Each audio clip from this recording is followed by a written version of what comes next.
Olá, pessoal! Dando continuidade à parte prática da disciplina, hoje veremos alguns procedimentos para a formulação de ração para frangos de corte. Só relembrando, a formulação e o balanceamento de ração consistem na mistura de vários alimentos com o objetivo de atender adequadamente às exigências nutricionais dos animais em cada fase de criação, para que os mesmos possam expressar todo o seu potencial genético de desempenho. O balanceamento dos alimentos, entretanto, possibilita uma dieta adequada, ocasionando maior eficiência na utilização dos alimentos, aumentando a produção e reduzindo o tempo e custo. Vale ressaltar que a alimentação é um insumo mais oneroso de uma produção e, quando adequada aos animais, é um fator essencial para o sucesso da criação. Alguns procedimentos são considerados básicos quando se deseja balancear uma ração, independente do método a ser empregado na formulação. Então, o primeiro passo para o balanceamento é a caracterização do animal para qual a ração será formulada. Não só a espécie, mas também a categoria. Por exemplo, no caso das aves, leva-se em conta a aptidão, se é uma ave de corte ou de postura. Os frangos de corte, eles têm as suas exigências definidas por fases, de acordo com a idade. Então, de 1 a 7 dias, de 8 a 21, 22 a 33, 34 a 42 dias e 43 a 46 dias, no caso daquelas criações com abate tardio. Já não é compensatório mantermos a criação por mais de 47 dias. Por quê? Porque piora a conversão alimentar, aumenta a gordura abdominal e também aumenta a mortalidade.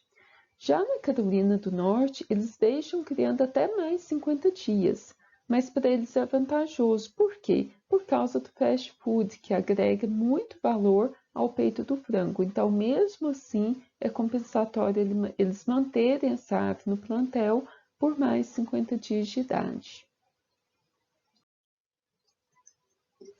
Posteriormente à caracterização dos animais, procede-se à obtenção das exigências nutricionais, procurando-se ao máximo obter as exigências o mais próximo possível dos dados levantados para o animal caracterizado. Essas informações são fundamentais para um balanceamento adequado, visando atender a todos os nutrientes necessários ao animal. Então, temos disponível na literatura as tabelas de exigências nutricionais, como, por exemplo, a tabela de Rostanho, que é a tabela brasileira, e a do NRC, que é uma tabela estrangeira, dentre várias outras.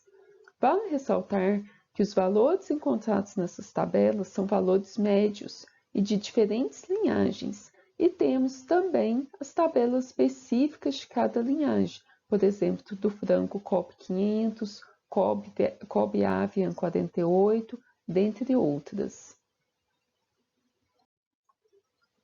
Então, nessa tabela, coloquei os valores de exigência de energia metabolizável e dos principais nutrientes requeridos pelas aves encontrados nas tabelas brasileiras de Rostanho e no NRC.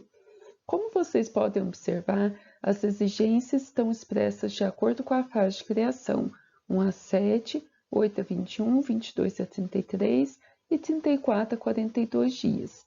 Nem coloquei aquela última fase, pois a maioria das granjas criam até 42 dias de idade. Já do NRC, traz a exigência para as duas fases, 1 a 21 e 22 a 42 dias. Como ocorre variação da exigência nutricional com o crescimento do animal, o arraçoamento deve ser feito em fases. Cada ração deve satisfazer as necessidades dos nutrientes no ponto médio do período em que está sendo ofertada. Por exemplo, vamos considerar a fase de 1 a 21 dias de idade. A composição nutricional a ser utilizada na ração para essa fase será a exigida pelas aves na idade de 11 dias. O fornecimento de determinado nutriente só se encontra ótimo durante o ponto médio do período. Então, em cada fase, as aves passam por um período de déficit e outro de excesso de nutrientes, quando a exigência diminui com a idade. Então, uma alternativa para reduzir o período de déficit ou de excesso é o fornecimento de maior número de rações, concordam? Portanto, quanto mais rações usadas, mais ajustadas elas são para as necessidades do animal. Então, resumindo, serão mais eficientes, mais econômico do ponto de vista teórico e menor será a excreção de nutrientes. Mas temos que avaliar a logística. Será que realmente é viável do ponto de vista prático? Pois daí terão outros gastos, né? Como por exemplo transporte, uma maior mão de obra, sobrecarga da fábrica de rações, distância percorrida com rações, né, da fábrica até a granja e a capacidade de silos nas granjas. Portanto, uma grande quantidade de rações pode não ser viável na prática. Então, geralmente, na prática, o que tem sido mais viável no caso da produção de frangos de corte são 4 rações, 3, 4, até no máximo 5 rações, né? 5 fases diferentes. Bom, em relação aos nutrientes, quais são os nutrientes básicos que vocês terão que se atentar na formulação? Devemos atender a exigência de energia metabolizável, né, a qual é expressa em quilocalorias por quilo de ração. Na verdade, a energia não é um nutriente, né, e sim um produto resultante da oxidação dos nutrientes. Devemos considerar também a proteína, o cálcio, o fósforo disponível. Então, em relação ao fósforo, nós sempre vamos utilizar, no caso da formulação para frangos de corte, os valores de fósforo disponível dos alimentos e da exigência, porque apenas 1/3 de todo o fósforo contido nos alimentos de origem vegetal está disponível para o animal, e o restante está na forma de fitato, conforme já foi explicado na aula de classificação dos alimentos, quando comentei sobre o uso de enzimas. Então, os animais monogástricos, eles não sintetizam enzima fitase em quantidade suficiente para quebrar as ligações de fitato e aproveitar todo o fósforo.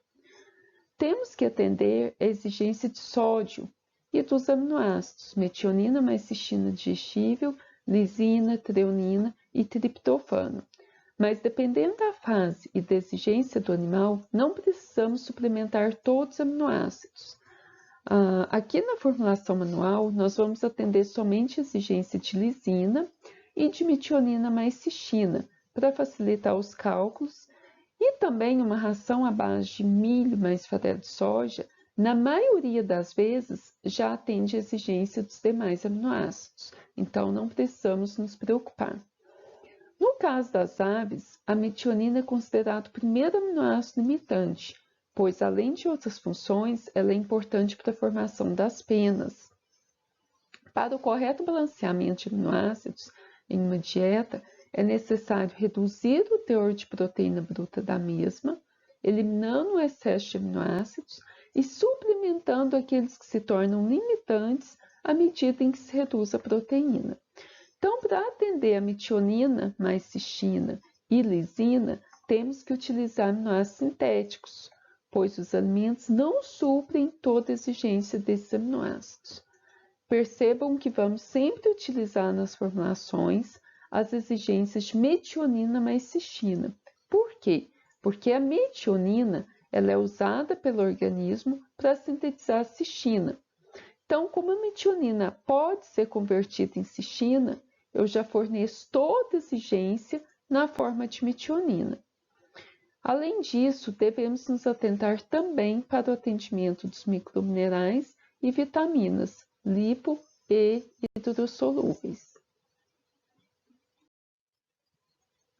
E como terceiro passo, temos a seleção dos ingredientes que serão utilizados. A seleção dos ingredientes deverá seguir critérios que permitam uma formulação de ração que seja nutricionalmente adequada e econômica, portanto, que seja viável do ponto de vista prático e adequados para a região em que os animais estiverem sendo criados, ou seja, a oferta de alimentos é muitas das vezes regional, principalmente no que diz respeito a ingredientes alternativos. A composição dos alimentos poderá ser encontrada nas tabelas citadas, porém a análise em laboratório de nutrição animal seria a maneira mais segura, principalmente quando se utiliza um ingrediente de origem animal devido à sua grande desuniformidade na composição. Então, nessa tabela, listei alguns alimentos que geralmente são mais utilizados para aves com as suas respectivas composições químicas e energéticas expressas na matéria natural. Então, o milho é muito utilizado para atender a exigência de energia, né? Pois ele é um concentrado energético. Então, ele tem uma quantidade relativamente alta de energia, né? Em torno de 3.381 quilocalorias por quilo. Nós temos também o milho pré-cozido e conhecido também como milho pré-gelatinizado, que é obtido a partir de grãos de milho desgerminados, moídos e submetidos às operações de pré-gelatinização por extrusão, com o objetivo de gelatinizar o amido. Esse ingrediente é uma boa alternativa como alimento energético, principalmente na primeira semana de vida da ave. Por quê? Porque é um alimento de melhor digestibilidade pelo fato de ter passado por um processamento térmico, né? Então, ele também possui um alto valor de energia, né? Em torno de 3.429 quilocalorias por quilo. Temos também o glúten de milho 60, ou também conhecido por glutenose ou protenose. Quando a gente fala glúten de milho 60 ou 60%, esse valor refere-se, em média, ao teor de proteína bruta. Esse ingrediente, né, ele é um produto obtido após a remoção da maior parte do amido, do germe e das porções fibrosas para a produção de amido e xarope de glicose. Então, além dele ser uma excelente fonte de proteína e aminoácidos, né, além das suas qualidades nutricionais, é um excelente pigmentante natural. Então, esse ingrediente, né, geralmente ele é mais utilizado para poedeiras, em torno de 4 a 5% na formulação, né, para dar uma certa coloração à gema. Como vocês podem ver, temos aí o próximo alimento, né, o farelo de soja, o qual é resultante da moagem da soja para a extração de óleo, né, seguida da adição de casca e tostagem. Então, quanto menos casca tiver do farelo de soja, mais proteína bruta ele terá. Então, o farelo de soja é o concentrado proteico mais utilizado para suprir a exigência de proteína bruta. Então, eu falo que o produtor de aves, né, tanto de frango de corte quanto de poedeira e também de suínos, eles dependem muito do milho, né, que é o principal concentrado energético, e o farelo de soja, que é o concentrado proteico mais utilizado nas formulações. Depois nós temos as sojas, né, soja integral tostada, extrusada e a soja micronizada. Então, as sojas integrais, elas podem ser usadas para animais monogástricos, desde que passe por um processamento térmico para eliminar os fatores antinutricionais. Então, esses tratamentos térmicos, eles visam a distribuição dos fatores antinutricionais e a manutenção de suas qualidades nutritivas. Então, na tostagem, o cozimento é feito através de uma fonte de calor. Já a extrusão, ela é muito eficiente, pois provoca o rompimento da parede celular, propiciando uma maior disposição dos nutrientes. E a micronização, ela consiste num processo onde o grão ele é submetido ao aquecimento por raios infravermelhos e, posteriormente, o produto é laminado, resfriado e moído. Então, como vocês podem ver, né, esses três tipos de soja, tanto a tostada quanto a extrusada e micronizada, possuem valores altos, né, de proteína bruta e também possuem uma quantidade relativamente alta, né, de proteína, de energia, desculpa. Depois nós temos as farinhas, né, de carne e ossos. Ela tem uma quantidade relativamente alta de proteína bruta, né, a qual é bem variável, Por quê? Porque o processamento para obtenção da farinha de carne e ossos ainda não é totalmente padronizado. Então, tem indústria que colocam mais osso, outras mais raspa, né, de osso, outras mais carne. Portanto, a proteína varia muito.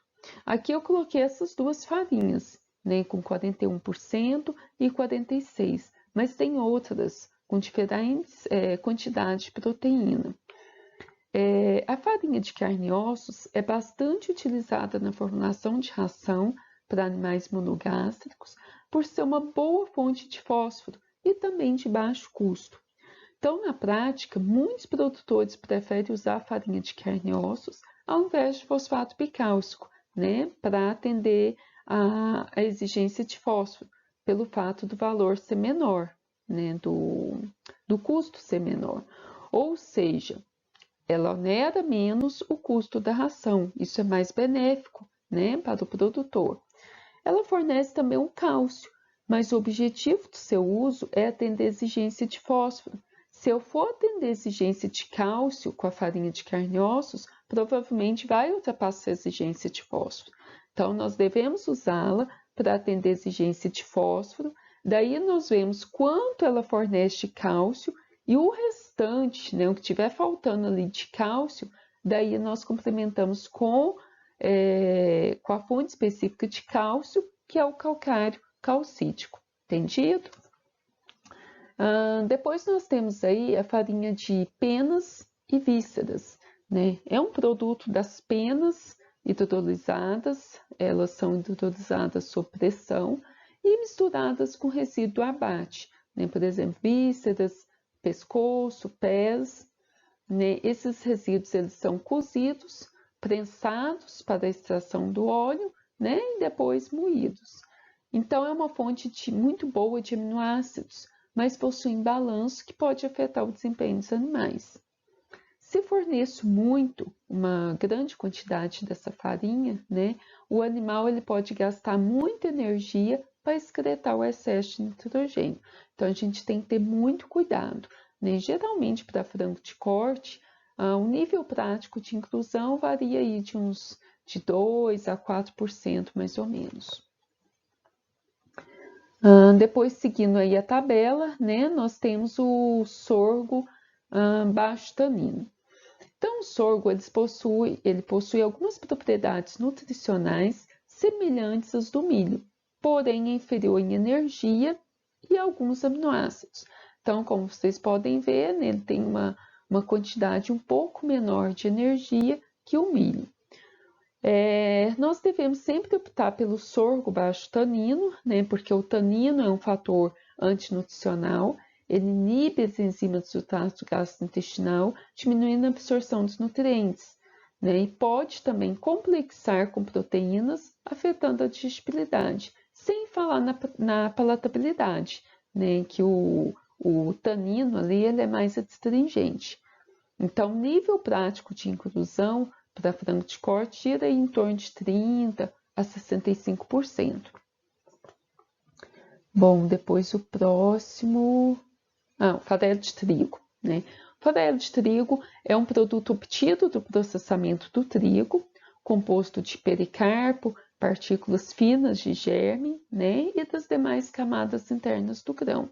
Ele possui um valor menor de energia, portanto, bastante usual para frangas de reposição, né, que são aquelas criadas para substituir as poedeiras.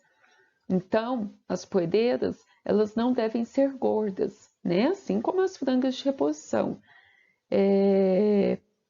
Para a ave ela ser uma boa poedeira, né, ela não deve ter alto peso, né? Então, a fibra é importante, portanto, a gente usa bastante o farelo de trigo. Geralmente, a gente usa em torno de 5 a 15% de farelo de trigo na formulação, né, de ração para frangas de reposição. Serão aquelas que irão substituir as poedeiras. Então, o ideal é que elas também não sejam gordas, né?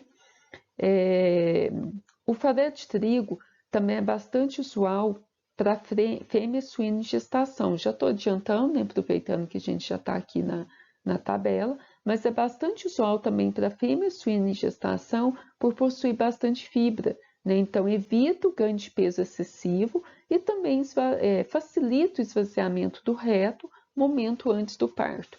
Então, isso é bastante, né, muito importante para a fêmea suína em gestação.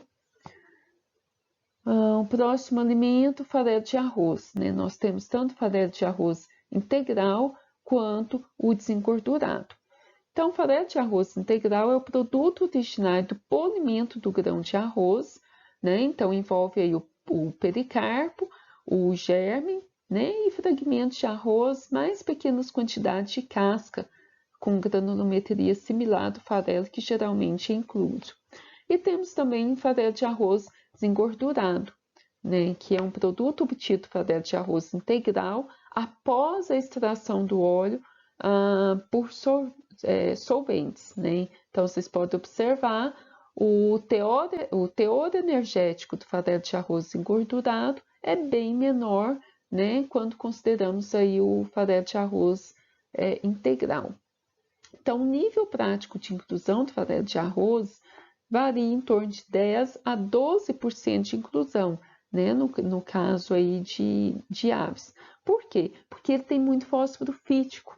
Né? Para vocês terem uma noção, apenas 18% fósforo total que é disponível. Então, não adianta a gente usar uma grande quantidade do farelo de arroz, né? Sendo que ele tem aí esse fator antinutricional, que é a presença do fósforo fítico. Então, geralmente a gente usa aí em torno, né, de 10 a 12, no máximo 12% de inclusão. Próximo alimento, o milheto. O milheto, ele é um alimento alternativo de ótima qualidade, né? Então, ele apresenta um teor de proteína bruta superior ao do milho, né? Como vocês podem observar, em torno de 12,71% de proteína, enquanto no milho nós temos 7,88%, né? Mas o seu valor de energia metabolizável é inferior, né? Quando consideramos aí o milho. O milheto tem em torno de 3.165, enquanto o milho tem 3.381 kcal de energia metabolizável por quilo. Então, ele pode substituir em torno de 50% a 70% do milho, né? Não mais que isso, senão teria que usar muito óleo para atender energia. O próximo, o óleo de soja, né? O óleo de soja é uma fonte específica de energia. Então, geralmente nós utilizamos o óleo para completar a exigência de energia metabolizável, né? Ou seja, fiz a combinação dos alimentos, milho, farelo de soja, né? Às vezes a gente vai utilizar algum outro também. Ficou faltando apenas energia? Eu tenho a solução. Nós vamos então adicionar o óleo, né, na formulação para estar aí adequando essa exigência de energia metabolizável. Bom, depois nós temos então o fosfato bicálcico, né? O fosfato bicálcico ele fornece cálcio e fósforo, mas utilizamos o fosfato para atender a exigência de fósforo. E aí verificamos quanto ele fornece de cálcio e o restante que ficará faltando, né? Daí a gente completa com calcário, que é a fonte específica de cálcio. Então, não podemos utilizar o fosfato bicálcico para atender a exigência de cálcio. Por quê? Porque irá ultrapassar o fósforo, ok? Então, a gente usa para atender inicialmente o fósforo, né? Daí a gente vê quanto a quantidade que nós vamos utilizar para atender o fósforo fornece de cálcio e o restante a gente completa com o calcário calcítico. Depois nós temos aí o calcário, né, que é fonte específica de cálcio, né, que já foi comentado anteriormente. E nós temos aí os aminoácidos, né, a DL-metionina, que é fonte de metionina mais cistina, e ela fornece também proteína e energia metabolizável.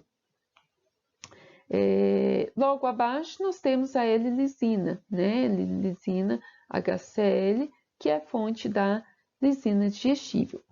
Ambos, tanto a L-metionina quanto a L-lisina, ambos fornecem proteína e energia, mas eles não serão considerados aqui na formulação feita à mão. Por quê? Porque a quantidade desses aminoácidos que nós vamos utilizar na ração é muito baixa. Então, não chega a causar aquele desbalanceamento, né, quando se trata de proteína e energia.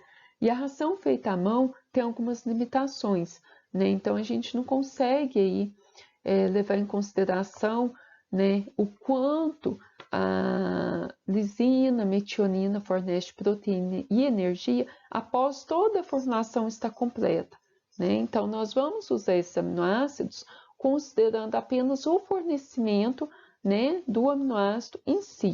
Nós vamos desconsiderar o fornecimento de proteína e energia, né, porque a quantidade será pequena, né, e não chega a causar aquele desbalanceamento.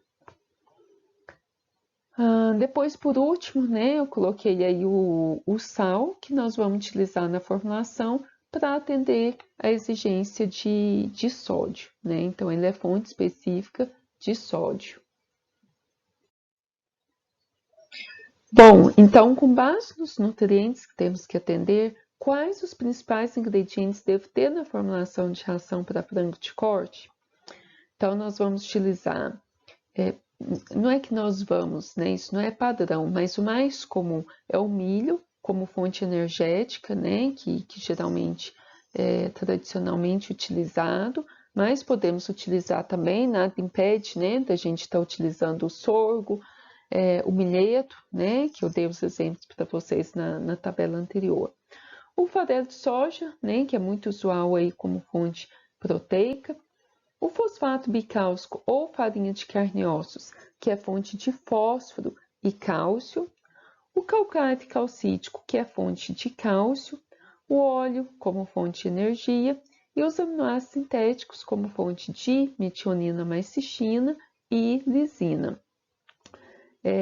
Também vamos utilizar premix vitamínico e de microminerais e os aditivos necessários, como por exemplo, promotor de crescimento, né, dependendo da fase de criação, os promotores de crescimento eles são considerados melhoradores de absorção, então dependendo da fase é importante, né, a utilização de alguns promotores de crescimento. E também, no caso de frango de corte, nós vamos utilizar o anticoccidiano, né, que são compostos adicionados à ração para prevenir o aparecimento da coccidiose. A coccidiose é uma enfermidade que comete os frangos de corte, causada pela eméria. E essa eméria, ela destrói as células do epitélio intestinal, prejudicando a absorção dos nutrientes. Então, a ave ela apresenta-se apática, com penas eriçadas, diarreia e com baixo ganho de peso. Então, quando as aves têm contato direto com as excretas, ou seja, são criadas no chão, como é o caso dos frangos de corte, deve-se adicionar o anticoccidiano à ração para impedir que o ciclo da eméria se complete, né? Já que o ciclo tem parte no solo e outra no hospedeiro. Nós não vamos utilizar o anticoccidiano apenas na última fase de criação, né, das aves. Por quê? Para não ter resíduo na carcaça, né? Mas essa última fase de criação ela é bem curtinha, né? Então não corre-se o risco de ter uma manifestação aí de coccidiose, tá? Mas para prevenir aí resíduos, né, desse aditivo na carcaça, então a gente suspende o uso na última fase. Entendido? Bom, e como quarto passo, nós temos a formulação propriamente dita, né, de forma a atender ao máximo possível as exigências nutricionais da espécie caracterizada. Então, o balanceamento da ração será o assunto da nossa próxima aula, ok? Obrigada e até breve.